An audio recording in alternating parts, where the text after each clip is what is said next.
Hey all you junior Ghostbusters, and welcome back to the Ghostbusters the board game Carl Killian Yeti tier unboxing. Since the last time I recorded, in my own personal time, it's been a couple of days, so I apologize. Though hopefully it will be no time at all for you on the other end. I've also tried to correct the lighting issue. I noticed that when looking at the older video that I posted, it is a bit dark, so apologies for that. Hopefully added light source will help with that, but we shall see. I also want to do a couple of things I noticed I overlooked in the previous board game video that I'd like to just knock out real quick now. First of which is, you guys, when I did my unboxing, did not see what the box looks like when it was opened for the first time. So what you can see behind me is literally the table untouched since the last time we recorded. Maybe we alter the angle a little bit on the camera just to make it seem a little less lopsided. And sorry, just working with a tripod. There we go. Also going to try to post this one unedited, guys, so I apologize in advance if things are a little wonky. Yeah, so let's take a look at what the box looks like itself when it gets first opened up. I'm going to temporarily put the cover back in just for illustrative purposes. So let's put the box contents back in temporarily, put the cover back in. Literally, I've not taken anything else out of the box since last we recorded. Some things may have shifted around due to gravity, but we shall see in a moment. So, to kick things off, this, except with the main board game piece in saran wrap, is what you see when you first open the box. Ooh, neat. And just to show you for quick illustrative purposes, while I fiddle with that, I'm going to show you what the box looks like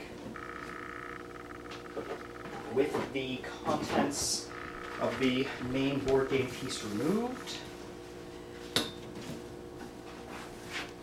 That's what it looks like. You can see at the bottom, oddly enough, there are some meeples, a optional add-on that was added to the game. I specifically did not order those, so I'm curious if that's just something they threw in for all Yeti tier backers or if that might be something else. But in the meantime, one of the other things that I wanted to do today, I'm going to get back in frame and camera, hello guys, is in my last video I was fairly down and negative on Cryptozoic Entertainment.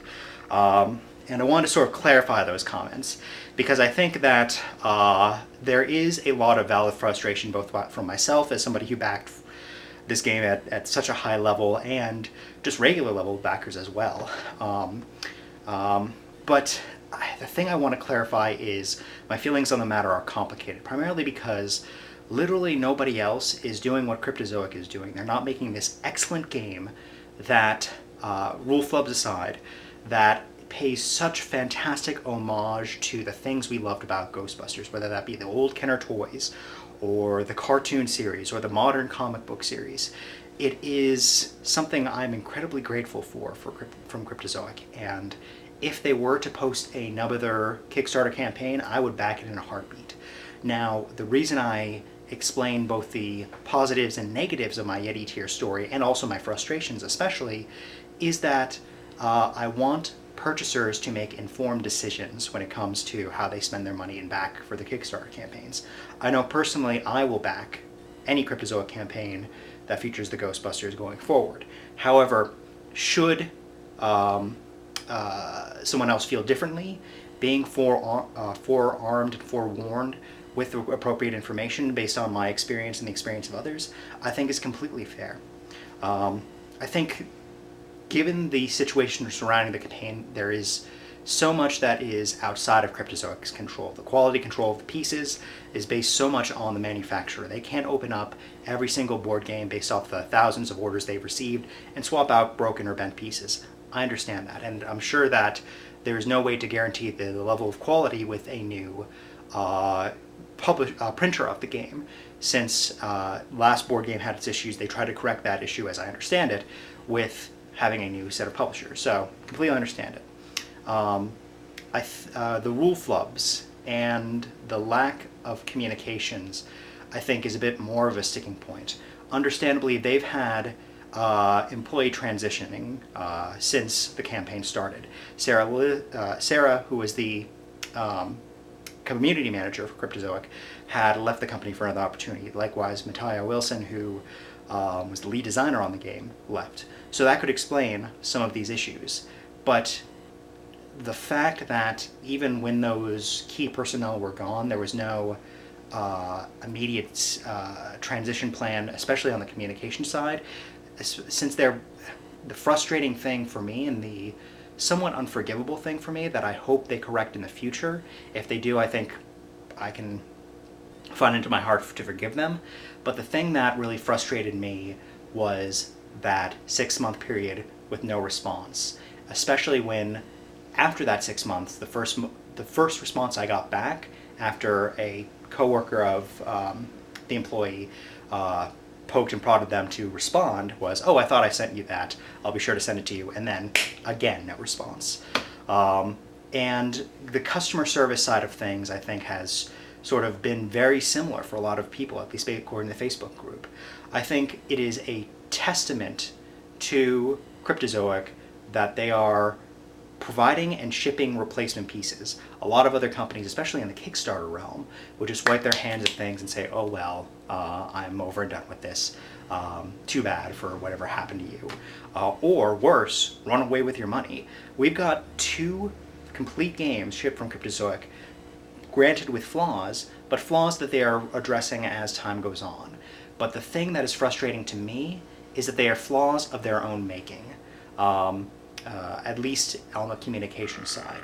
The production pipeline side, the bent and broken pieces, can be forgiven, but the lack of communication is the real sticking point for me, and the real justifiable reason which would make me hesitant to maybe put more as much money as I did in the last campaign into the next one, if there is a next one. Fingers crossed. I don't want, like, my saying it's complicated because my saying all this cannibalizes potential backers, which means fewer stretch goals are unlocked in later campaigns, etc., etc.